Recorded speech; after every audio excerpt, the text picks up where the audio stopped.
So let's continue by doing some demos. And just to sort of continue on the theme of plugins and show you just sort of how easy it is to install plugins. Or I'm not going to do that, but just the fact that there are such a wide range of different panels and data sources. One of my favorites that I demoed as well at Montrama is this sun and moon data source, which is allows you to sort of it's a data source that just generates data. There's no sort of there's no network there, but just algorithms that generate. Let's see if I here I have it. So it's just algorithms that generate sort of the altitude of the sun, the altitude of the moon. Different. You can get annotations for different sort of seeing it on different times of day. It seems very sort of just for fun, but it's actually quite useful if you have sort of photovoltaic sensors and you want to correlate the results from that with some actual sort of the state of the universe. So it's just something that I would never imagine sort of being a plugin or being something that you integrate into Grafana, which is what is cool about plugins actually is sort of what people build with it. Another cool demo that I also want to demo, that I also demoed at Montrama, and it's something that I want to eventually do for real someday, because it is a feature in Grafana that data sources can push data to the graph, in sort of stream data to the graph. So far, it's only the Snap data source that actually uses this, because the Snap data source connects to the Snap collector and streams data directly from the collector and then pushes that to the graph. So in normally, you know that sort of all the panels, sort of the dashboard's time range refresh, and all the panels sort of issue its talk to the data source abstraction and sort of get data. But in this case, the data source can actually push continuously data back. And this is just a fake data source that sort of just generates sort of live data and pushes that to the graph panel.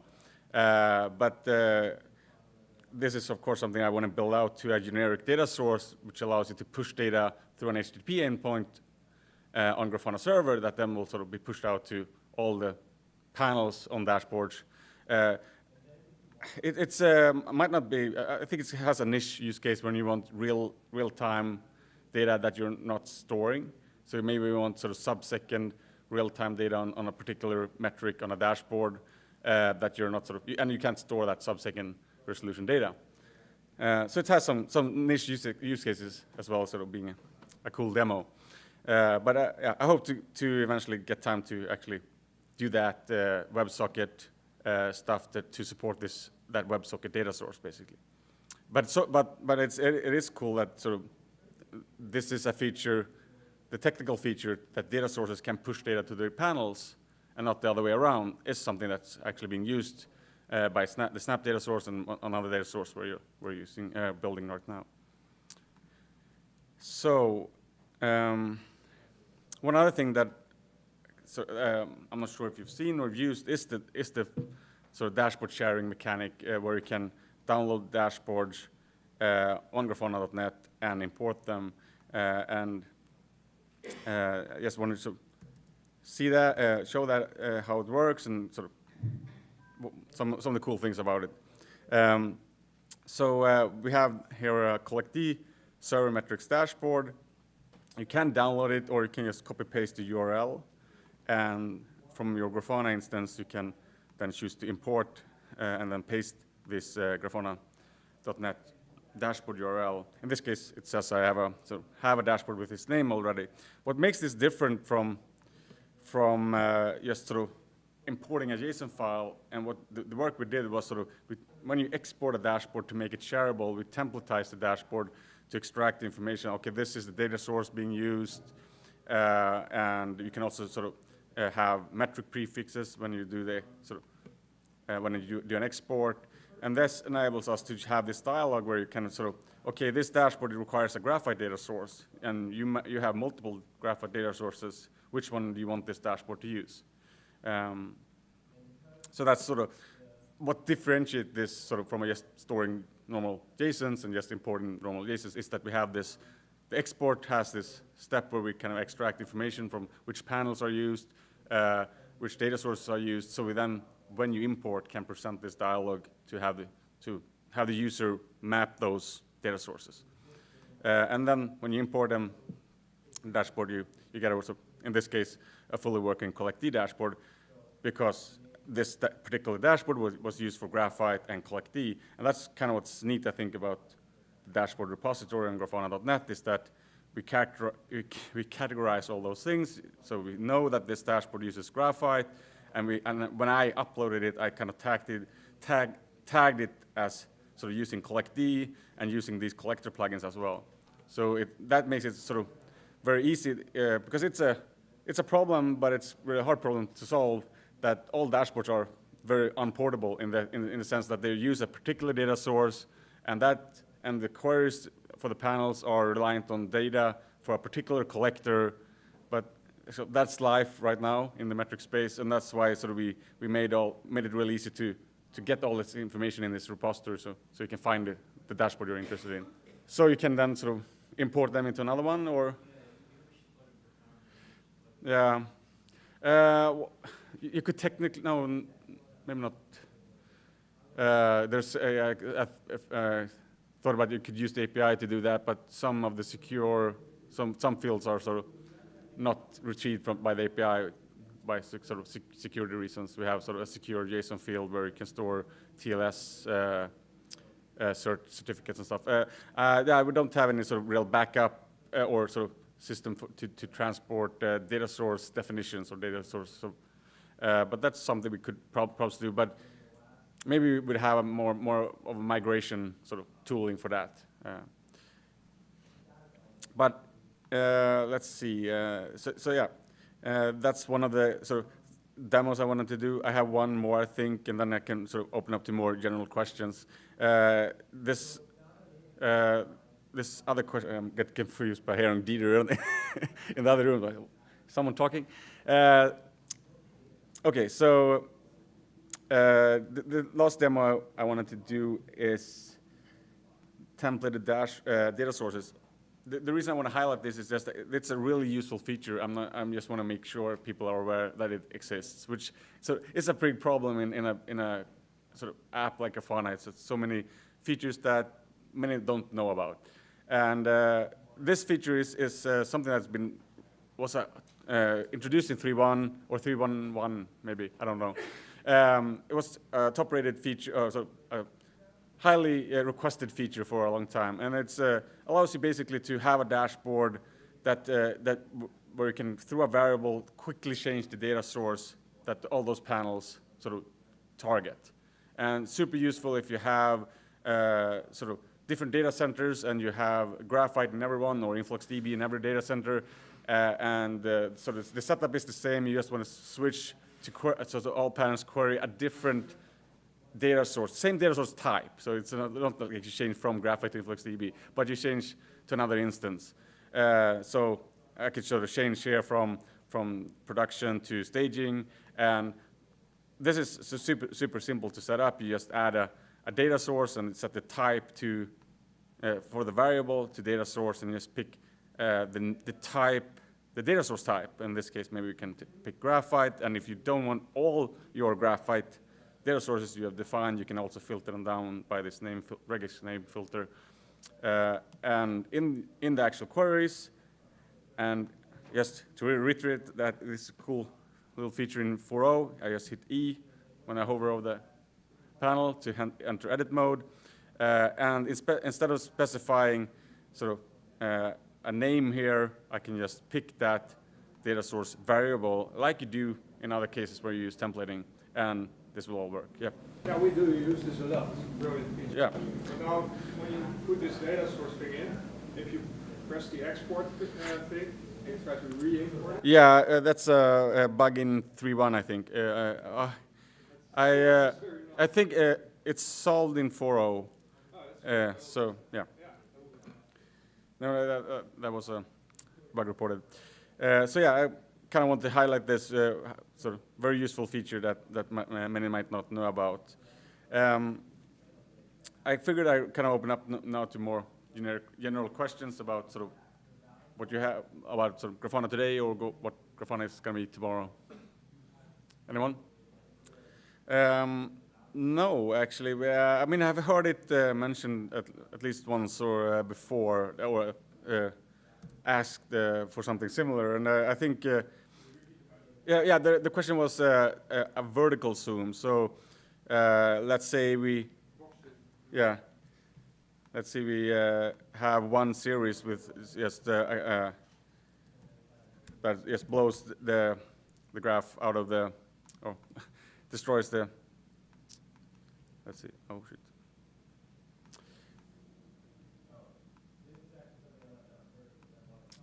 So you could just, okay, I want to zoom in to 0 to 100 in this case to see all the series that have lower values here.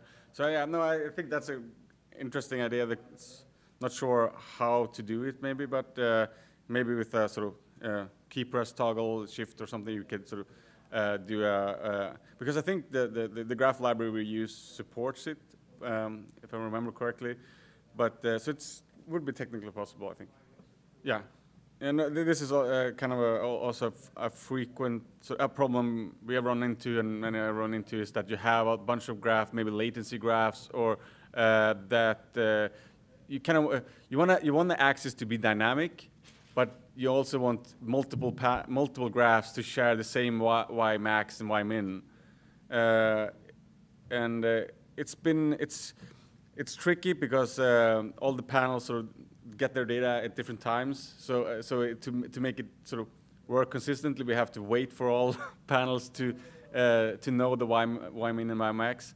I had some ideas after visiting a client that had this problem around sort of doing after each refresh, it could sort of use another panel's y min and y max to just sort of level them out, and so after a couple of refreshes, time refreshes, it's going to be aligned. But I need to explore that. Run into some issues where that approach caused issues, but it's a problem that I know many have, and we have as well. One not ideal case is, but Graphite has this offset to 0, which can solve some of that, but it's not perfect. But it's a problem that it's problems like this that I hope to be able to address actually sort of in the next year or so, because it's been so much focus on learning and doing kind of fundamental stuff for the plugin model and dashboard sharing, and so I hope to get back to more sort of detailed sort of how we actually sort of do metric analytics next year. Yep.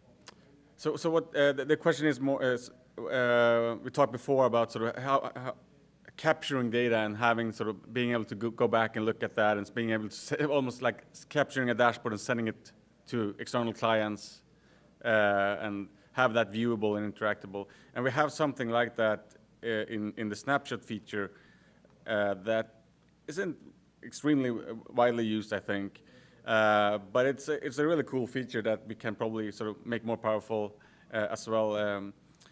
It allows you basically to create a local snapshot or publish an external snapshot. You can actually also change the external snapshot endpoint, so it can be your own sort of controlled Grafana that receives those external snapshots.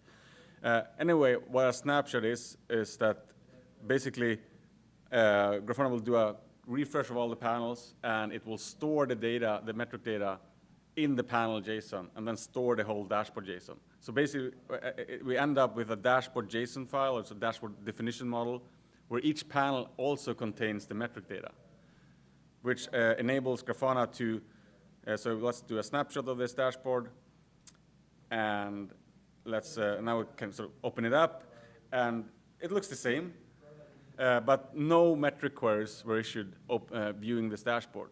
0 network sort of external data source access was needed. And I can actually zoom in, but one thing you'll notice is that sort of the resolution of the data doesn't sort of doesn't go up, or if I zoom out, you'll see that there's no sort of only the visible data when I did the snapshot is there. What? So there is an API for it, so you can sort of use the API to get the JSON model for this snapshot, and then you can sort of store them, and then maybe sort of send them to another Grafana server, or store them on disk. But then to view them, you have to actually send them into a Grafana server and view them. Yeah, but the tricky thing is that to make the snapshot, you need a browser. So you can't use the API to just make a snapshot, because all the snapshotting happens in the front-end code that sort of does all the metric queries and stores the metric data in the panel JSON. So there's no API to just sort of get a snapshot. It has to be done. People are actually automating it through Phantom.js and doing sort of trickery to get sort of snapshots done regularly. And anyway, it's a cool feature. We can probably do more with it. But the original idea I had when I made it was this sort of being able to share a graph or a dashboard with a sort of external client, external sort of network vendor or something to have them look at your dashboard or your graphs without having access to your Grafana. So that's why it contains that sort of external endpoint where you can publish the data to. Yeah, any more questions? Yeah, I guess there are actually many people who have built similar tools to work with dashboards in a version-controlled manner, and sort of easily being able to have them version controlled, but also push them to different environments and have them synced. And it's a problem that I think many have solved through their own custom scripts and tooling, and it's definitely something that we want to sort of support better within Grafana. Both, I think, sort of by having some kind of Git support or aiding in that exact model, but also by just having better export and import tools, and also versioning. I think dashboard versions in Grafana makes a lot of sense. Just because you maybe accidentally save something and you want to revert to an older version, or you find a colleague made a stupid change and you can actually see who made a stupid change. And yeah, basically have a dashboard blame feature in Grafana. It's going to be cool. Any more questions? So, do you have any concrete plans in grouping the dashboards into folders? Yes, I mean, this is, I think you're probably the fifth person I've talked to about this during this conference. It's, I would almost say sort of the top-rated issue, besides sort of alerting, it has been give me more ways to organize dashboards, easier ways to deal with large installations with many teams that don't care about the other team's dashboard. So just having simple ways to structure the dashboards that isn't tags, more ways to, and the biggest thing that comes up is having a dashboard folder, and then extension of that is to have some kind of role-based system and security on that if you want to. Yeah, so that's since that's the top-rated issue, it's very likely something we will look at next year, preferably early next year, but I don't know. I can't promise it. So you want to see a week of data, but each day should only be sort of the work hours, or the other way that's been requested is to show maybe a month of data, but you don't want to show the weekends.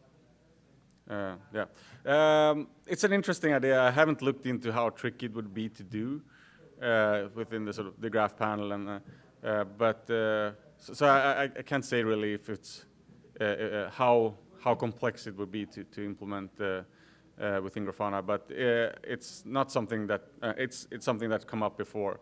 Maybe not a top-rated issue, but it's certainly sort of when dealing with sort of more business-like metrics, or you want to sort of just ignore the sort of off work hours or weekends. It makes a lot of sense. Yeah. So this is also a very top-rated issue. Is more drill-down features, more ways to go from one dashboard, one graph, to another dashboard with sort of more detailed information on what you're looking at. The way we have it working today is very clunky, or sort of not very discoverable. So the easiest way to do the drill down links is we have the single stat panel. It allows you to add a drill down link. So I can sort of say that I want this Google Hits single side panel to take me to the alerting demo dashboard, and I want to keep the current sort of time range and current template variables, and I want it to open in a new tab. And this sort of makes this whole panel clickable, and it will go to that. You can do the same with graph panels or any panel, but it's sort of not as, it's a bit sort of less discoverable and more clunky. Let me just show, because it's accessed via the, you get this sort of little icon, and if you click that, you'll then see the link to that. But what people really want is to have the legend, to have this sort of thing be a drill down links to other dashboards. And the same goes for the table panel. To have cells in table panel, you sort of be easy to hook that up to another dashboard with a variable pre-selected and so. So I think that's definitely something we will do.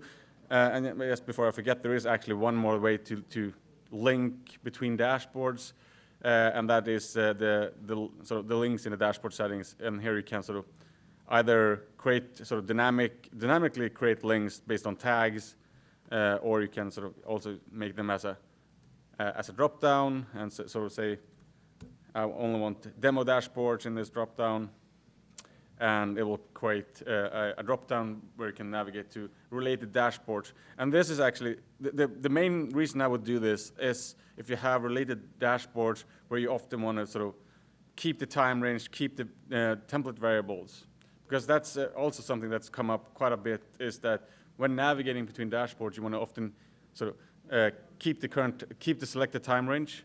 And also, if you have a lot of template dashboards, you want to keep your current selected template variables.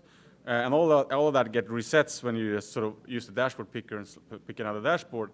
And that's something people get annoyed by, and we want to address that somehow. But one way to work around that sort of problem today is to use this dashboard link feature, which allows you to create links to other dashboards and keep the time range and template variables. So that's also something that I guess sort of but perhaps less than 1% of Grafana users actually use, but it's a useful, has its uses.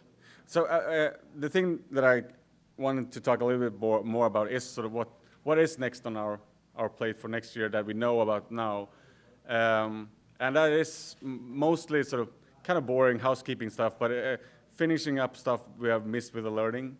Or stuff that we deliberately sort of kept the learning as simple as possible for this initial release to get some sort of feedback and not build something that people don't need.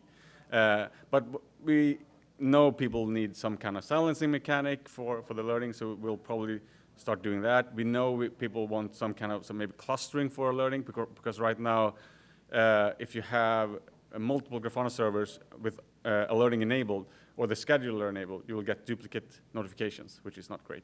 So the way around that right now, which is not ideal, is you can run multiple servers, but only one server can have the alert scheduler enabled, which is tricky, or it makes you have to sort of run inconsistent nodes with different settings. So that's something we want to address. Yeah, exactly. So as long as there's one node that runs the scheduler that executes the queries, but any node will see the same data as any other node. So because all the sort of, when you look at the alert list panel, or when you have sort of looking at this, it will look the same. They will just be executed by one of the Grafana server instances. So besides that, we will likely also start looking at maybe having backend plugins, because one of the big problems with the alerting engine right now is that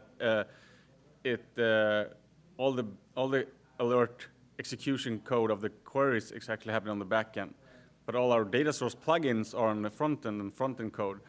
So we had to support Graphite and Prometheus and OpenTSDB within the alerting engine, or within the backend, we needed to sort of port that front-end code to Go to make it sort of usable in the Go backend.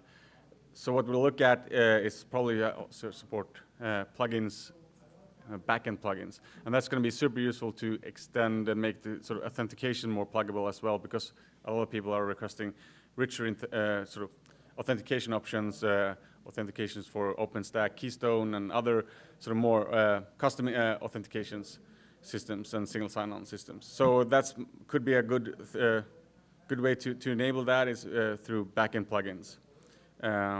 But otherwise, I think we'll also focus a lot on small details, make sort of improve user experience for new users, make things more intuitive and easier, polish. The thing I kind of like most is sort of refining existing features and making them easier to use or better. So that's also something I hope to spend some time on next year. So if there's no more questions, I just want to say that it's been a true pleasure to organize this conference and have so many people turn up, and you seem to have enjoyed yourself. I hope that's the case, and hope to see you at next GrafanaCon, if there's such a thing, and I really hope so, because this has been really fun. So thank you all.